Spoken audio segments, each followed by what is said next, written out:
Hello everyone, welcome back to my channel. This is tutorial number 3, use of there in spoken English with easy efforts. आइए देखते हैं tutorial number 3 में किस तरह से हम spoken English में there word का यूज़ करते हैं. तो जी यहाँ पर है use of there. Basic knowledge के लिए मैं आपको बता दूँ कि जो there word होता है उसे हिंदी में हम बोलते हैं वहाँ.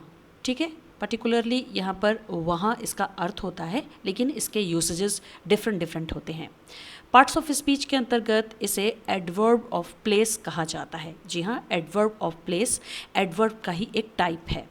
चलिए आप कुछ एग्जांपल्स में सेंटेंसेस देख लेते हैं. यहाँ पर मैंने हिंदी का एक सेंटेंस लिखा है, ध्यान से देखिए. वहाँ एक मोमबत्ती रखी हुई है. अब यहाँ पर हम मोमबत्ती की लोकेशन को बता रहे हैं, यानी प्लेस की बात कर रहे हैं. तो सेंटेंस कुछ इस तरह से बनेगा, the candle is kept there. The candle is kept there. ठीक है, तो यहाँ पर देयर जो यूज़ हुआ है वो वहाँ के अर्थ में यूज़ हुआ है. इसी तरह से एक और सेंटेंस है, वहाँ कोई है. तो इसे भी कुछ इस तरह से बनाया जाएगा, someone is there. Someone is there. या फिर एक और तरीके से आप बना सकते हैं सेंटेंस को, there is someone. There is someone.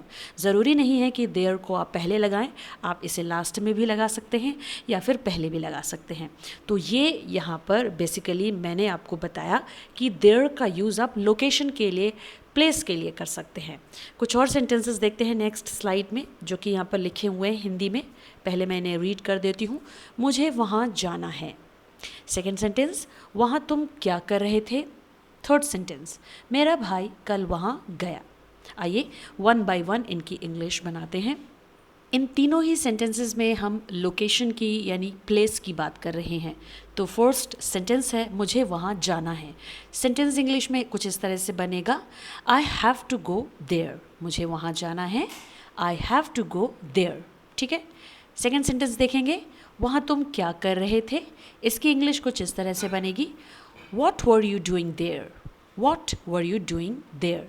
यहाँ पर भी वहाँ एक लोकेशन को ही बता रहा है. थर्ड सेंटेंस, मेरा भाई कल वहाँ गया. अब इस पर्टिकुलर सेंटेंस में भी हम किसी लोकेशन की ही बात कर रहे हैं. कोई ऐसी जगह है जहाँ पर मेरा भाई कल गया था. ठीक है, तो चलिए इसकी इंग्लिश बनाते हैं. तो जी इंग्लिश में सेंटेंस कुछ इस तरह से बनेगा, my brother went there yesterday. My brother went there yesterday. तो इस तरह से इन तीनों ही सेंटेंसेस में हमने देयर वर्ड का यूज़ वहाँ के अर्थ में किया है. ठीक है, आई होप यहाँ तक आप समझ गए होंगे. जब भी आपको वहाँ किसी लोकेशन के बारे में बात करनी है, प्लेस के बारे में बात करनी है, तो आप देयर वर्ड का यूज़ कर सकते हैं एज एन एडवर्ब. चलिए बढ़ते हैं नेक्स्ट स्लाइड की तरफ और देखते हैं next point. In the absence of subject and object in the sentences there can be used. यानी जब किसी सेंटेंस में सब्जेक्ट या ऑब्जेक्ट दोनों ही नहीं होते हैं, यानी कन्फ्यूजन होती है, तब हम वहाँ पर देयर को यूज़ कर सकते हैं. ठीक है, यानी देयर वर्ड का सपोर्ट ले सकते हैं. यहाँ पर कुछ सेंटेंसेस हिंदी में मैंने लिखे हैं, पहले इन्हें रीड करती हूँ. एक गरीब किसान था. सेकेंड वन, खाना नहीं है. थर्ड वन, जंगल में एक शेर है. फोर्थ वन, पिंजरे में एक तोता है. अब इन चारों सेंटेंसेस की हम इंग्लिश बनाते हैं और सीखते हैं कि किस तरह से हम देयर वर्ड का यूज़ कर सकते हैं. ये सारे सेंटेंसेस मैंने आपको इसलिए बताए हैं ताकि आप देयर वर्ड का यूज़ सीख सकें. बाकी इंग्लिश कन्वर्सेशन में, डेली रूटीन में बहुत सारे ऐसे सेंटेंसेस होते हैं जहाँ पर हमें वहाँ के अर्थ में देयर को यूज़ नहीं करना होता है. मेरा कहने का मतलब ये है कि सेंटेंस में सब्जेक्ट और ऑब्जेक्ट एब्सेंट रहते हैं, उस वक्त हम देयर का यूज़ करते हैं. तो ऐसे बहुत सारे डेली रूटीन सेंटेंसेस होते हैं जहाँ पर हम देयर यूज़ करते हैं. आइए पहले इन एग्जाम्पल्स में देख लेते हैं कैसे इनकी इंग्लिश हम बनाएंगे देयर वर्ड का यूज़ करते हुए. अब यहाँ पर पहले हिंदी के सेंटेंस को आप ध्यान से देखिए, एक गरीब किसान था. अब क्या आप इस सेंटेंस में किसी सब्जेक्ट या ऑब्जेक्ट को ऑब्जर्व कर पा रहे हैं. आप कहेंगे जी हाँ, यहाँ पर तो सब्जेक्ट है जो कि है एक गरीब किसान, और मैं कहूँगी ये यहाँ पर सब्जेक्ट नहीं है. इसे हम एज अ सब्जेक्ट कंसीडर नहीं कर सकते हैं, क्योंकि सब्जेक्ट को एक क्रिया करना ज़रूरी होता है. लेकिन यहाँ पर तो सब्जेक्ट कोई क्रिया नहीं कर रहा है और इसे हम ऑब्जेक्ट भी नहीं कह सकते हैं। तो सिंपली यहाँ पर हम देयर वर्ड का सपोर्ट ले सकते हैं। और अगर इस सेंटेंस को हम कुछ लिटरल मीनिंग में बनाते भी हैं तो वो ग्रामेटिकली इनकरेक्ट होगा। जैसे मान लीजिए मैं सेंटेंस बनाऊं, अ पुअर फार्मर वॉज, इसके बाद आप क्या लिखेंगे? इसके बाद तो आप कुछ लिख ही नहीं पाएंगे। इसका मतलब ये है कि सब्जेक्ट नहीं है तो क्या, ऑब्जेक्ट भी तो नहीं है, इसीलिए यहाँ पर हमें देयर वर्ड का सपोर्ट लेना होगा।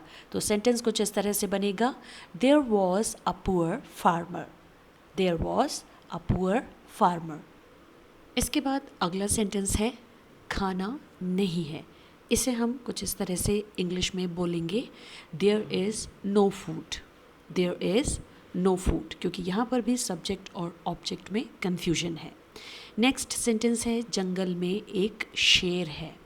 तो इसे इंग्लिश में कुछ इस तरह से बोला जाएगा, there is a lion in the jungle, there is a lion in the jungle. या फिर इसे हम दूसरे तरीके से भी बोल सकते हैं, a lion is there in the jungle. यानी ज़रूरी नहीं है कि आप ऐसे सेंटेंसेस में जिनमें सब्जेक्ट और ऑब्जेक्ट एब्सेंट रहता है तो आप देयर वर्ड को केवल सेंटेंस के पहले ही लिखें। इसे आप सेंटेंस के बीच में भी यूज़ कर सकते हैं, जैसा कि ग्रीन वाले सेंटेंस में आपने देखा, यानी a lion is there in the jungle. तो इस तरह से हम देयर को सपोर्ट में भी सेंटेंसेस में यूज़ कर सकते हैं। बट याद रहे यहाँ पर इस देयर वर्ड की मीनिंग वहाँ बिल्कुल नहीं होगी, यहाँ केवल साइलेंटली देयर वर्ड का यूज़ किया जा रहा है। अब देखते हैं लास्ट सेंटेंस को, पिंजरे में एक तोता है। तो इसकी इंग्लिश कुछ इस तरह से बनेगी, there is a parrot in the cage, there is a parrot in the cage. I hope आप सभी को समझ में आ गया होगा कि सब्जेक्ट और ऑब्जेक्ट के एब्सेंस में हम सेंटेंसेस में साइलेंटली देयर वर्ड का यूज़ करते हैं, यानी कि एज अ सपोर्ट। अब यहाँ पर एक नोट है, उसे ध्यान से पढ़िए और समझिए। तो जी नोट में यहाँ पर लिखा गया है, in English speaking there word is used in the absence of subject and object to make the sentences sound good. यानी इंग्लिश बोलने में सेंटेंसेस की ध्वनि को अच्छा बनाने के लिए सब्जेक्ट और ऑब्जेक्ट की एब्सेंस में देयर वर्ड का यूज़ किया जाता है। आई होप आप समझ गए होंगे। तो जी प्रैक्टिस करते रहिए देयर वर्ड का यूज़ करते हुए सेंटेंसेस बनाने की। अब देखते हैं next point, there word is use to emphasis the person और things in the sentences as an adjective. यानी देयर वर्ड का यूज़ हम सेंटेंसेस में कभी कभी किसी व्यक्ति या वस्तु पर जोर डालने के लिए भी करते हैं एज एन एडजेक्टिव। कैसे, आइए देखते हैं। For example, don't ask question to me, please ask that boy there. इस सेंटेंस का मतलब है कि मुझसे सवाल मत पूछो, कृपया उस लड़के से पूछो। अब मैंने यहाँ पर देयर वर्ड का यूज़ किया है, लेकिन वहाँ के अर्थ में नहीं किया है, बल्कि देयर वर्ड का यूज़ इसलिए किया है कि जिस बॉय के बारे में यहाँ पर बात की जा रही है उस पर एम्फेसिस करने के लिए, कि सवाल मुझसे ना पूछा जाए, वो जो वहाँ पर लड़का बैठा है उससे पूछा जाए, उस पर्टिकुलर बॉय से। तो इस तरह से आप किसी भी नाउन वर्ड पर एम्फेसिस करने के लिए या फिर कोई भी वस्तु हो सकती है उस पर एम्फेसिस करने के लिए देयर वर्ड का यूज़ कर सकते हैं। अब आप पूछेंगे कि यहाँ पर देयर वर्ड एडजेक्टिव कैसे है, तो मैं आपको बता दूँ, चूँकि यहाँ पर there word particular noun word boy के बारे में डिस्क्राइब कर रहा है कि वहाँ वो जो लड़का है उससे सवाल पूछा जाए, तो इसीलिए देयर वर्ड यहाँ पर एक एडजेक्टिव की तरह कार्य करेगा। आइए देखते हैं next sentence, look at girl there who is reciting a poem. यानी लड़की को देखो जो एक कविता सुना रही है, या फिर वहाँ लड़की को देखो जो एक कविता सुना रही है। अब इस सेंटेंस में अगर हम देयर वर्ड का यूज़ ना भी करते तो भी हमें सेंटेंस की मीनिंग का पता लग जाता, लेकिन उस लड़की पर जो कि पोएम रिसाइट कर रही है, एम्फेसिस डालने के लिए हमने यहाँ देयर वर्ड का यूज़ किया है, ठीक नाउन वर्ड गर्ल के बाद, यानी गर्ल देयर। तो यहाँ पर आपको याद रखना है कि केवल नाउन वर्ड पर एम्फेसिस डालने के लिए ही देयर वर्ड का यूज़ किया गया है। देयर वर्ड के हटा देने से इस सेंटेंस की मीनिंग में कोई बदलाव नहीं होगा। अब यहाँ पर देयर वर्ड एडजेक्टिव इसलिए कहलाएगा क्योंकि इसे यहाँ पर गर्ल नाम के इस नाउन वर्ड को डिस्क्राइब करने के लिए यूज़ किया गया है। That's why it is called an adjective. अब देखते हैं इस स्लाइड का last sentence. Did you see that tree there which is ancient, यानी क्या तुमने वह पेड़ देखा जो प्राचीन है, या फिर इसे ऐसे भी बोल सकते हैं, क्या तुमने वहाँ वह पेड़ देखा जो प्राचीन है। दोस्तों इस सेंटेंस में भी देयर वर्ड का यूज़ किया गया है ट्री नाम के इस नाउन वर्ड पर एम्फेसिस डालने के लिए, ठीक है। और यहाँ पर देयर वर्ड आपका एडजेक्टिव भी है क्योंकि यह नाउन वर्ड ट्री के बारे में ही बता रहा है और उस पर एम्फेसिस डाल रहा है। दोस्तों यहाँ पर मैं एक बात बता दूँ कि अक्सर आपने देखा होगा सेंटेंसेस में जब हम एडजेक्टिव्स का यूज़ करते हैं तो वे हमेशा, यानी कि जो एडजेक्टिव वर्ड होता है हमेशा किसी ना किसी नाउन वर्ड के पहले ही लिखा जाता है, जैसे रेड कार, ब्लू व्हेल, ठीक है। तो यहाँ पर वो कंडीशन नहीं है। यहाँ पर नाउन वर्ड के बाद हम देयर वर्ड का यूज़ कर रहे हैं और इसे हम एडजेक्टिव कह रहे हैं। वो इसलिए क्योंकि ये पर्टिकुलर नाउन वर्ड पर एम्फेसिस डाल रहा है, जोर डाल रहा है कि हम इस पर्टिकुलर पर्सन या पर्टिकुलर थिंग की बात कर रहे हैं, ठीक। तो ऐसा हम तब करते हैं जब हमें इंग्लिश स्पीकिंग करनी होती है, यानी स्पोकन इंग्लिश में अक्सर ही देयर वर्ड का यूज़ एम्फेसिस डालने के लिए एज एन एडजेक्टिव किया जाता है। सो आई होप दोस्तों यहाँ पर इस स्लाइड में बताया गया जो रूल है आप सभी के समझ में आ गया होगा। अब देखते हैं लास्ट स्लाइड में क्या है। यहाँ पर एक न्यू पॉइंट है, there word is used as an adverb also in the sentences. जी हाँ, देयर वर्ड का यूज़ हम एक एडवर्ब की तरह भी सेंटेंसेस में करते हैं। कैसे, आइए देखते हैं। सेंटेंस है यहाँ पर, you can wait over there, आप वहाँ पर इंतज़ार कर सकते हैं। इस सेंटेंस में देखिए हमने फिर से देयर वर्ड का यूज़ किया है, लेकिन यहाँ पर देयर वर्ड एक एडवर्ब की तरह यूज़ हुआ है। अब हम बात कर लेते हैं यहाँ पर ओवर नाम के इस शब्द की। यहाँ पर ओवर एक प्रपोजिशन की तरह कार्य कर रहा है, तो दोनों वर्ड को मिलाकर यहाँ पर एक फ्रेज़ बन रहा है ओवर देयर, जिसका मतलब होता है वहाँ पर। ओवर देयर इस फ्रेज़ का यूज़ अक्सर फॉरेनर्स करते हैं इंग्लिश बोलते वक्त, तो आप भी इसका यूज़ कर सकते हैं। अगर आपको कुछ इस तरीके के सेंटेंसेस बनाने हैं, you can wait over there, तो वहाँ पर ओवर देयर का यूज़ किया जा सकता है। लेकिन याद रहे यहाँ पर जो देयर वर्ड है वो एक एडवर्ब की तरह कार्य कर रहा है, जबकि ओवर यहाँ पर एक प्रपोजिशन है। आई होप आप सभी समझ गए होंगे। चलिए अब बढ़ते हैं नेक्स्ट सेंटेंस की तरफ। तो जी अगला सेंटेंस है, you are being provided all the facilities over there, यानी वहाँ पर आपको सारी सुविधाएं उपलब्ध कराई जा रही हैं। अब इस सेंटेंस में भी हमने देयर वर्ड का यूज़ किया है। यहाँ पर देयर आपका एडवर्ब इसलिए कहलाएगा क्योंकि ये प्रोवाइडेड नाम की इस वर्ब को मॉडिफाई कर रहा है, ठीक है। और ओवर यहाँ पर एक प्रपोजिशन है, तो ओवर देयर फिर से यहाँ पर एक फ्रेज़ है जिसका यूज़ किया गया है। तो आप भी अपनी इंग्लिश को स्टाइलिश करने के लिए ओवर देयर का यूज़ कर सकते हैं। इन कंक्लूजन मैं आपको यहाँ पर बताना चाह रही हूँ कि दोनों ही सेंटेंसेस में देयर वर्ड एडवर्ब इसलिए है क्योंकि यहाँ पर सिंपली लोकेशन के बारे में बात हो रही है, प्लेस के बारे में बात हो रही है। पहले वाले सेंटेंस में वेट जो वर्ब आई थी तो उसमें ये कहा जा रहा है कि वेट कर सकते हैं कहाँ, वहाँ, यानी कि देयर, तो इसलिए ये एडवर्ब है। इसी तरीके से दूसरे वाले सेंटेंस में यू आर बीइंग प्रोवाइडेड, यानी कि उपलब्ध करवाई जा रही हैं फैसिलिटीज़, कहाँ पर, लोकेशन क्या है, प्लेस क्या है, तो वहाँ पर, यानी देयर। तो इसीलिए ये जो देयर वर्ड है इन दोनों ही सेंटेंसेस में एक एडवर्ब की तरह कार्य कर रहा है। I hope you all got it. चलिए आगे बढ़ते हैं, देखते हैं लास्ट पॉइंट क्या है।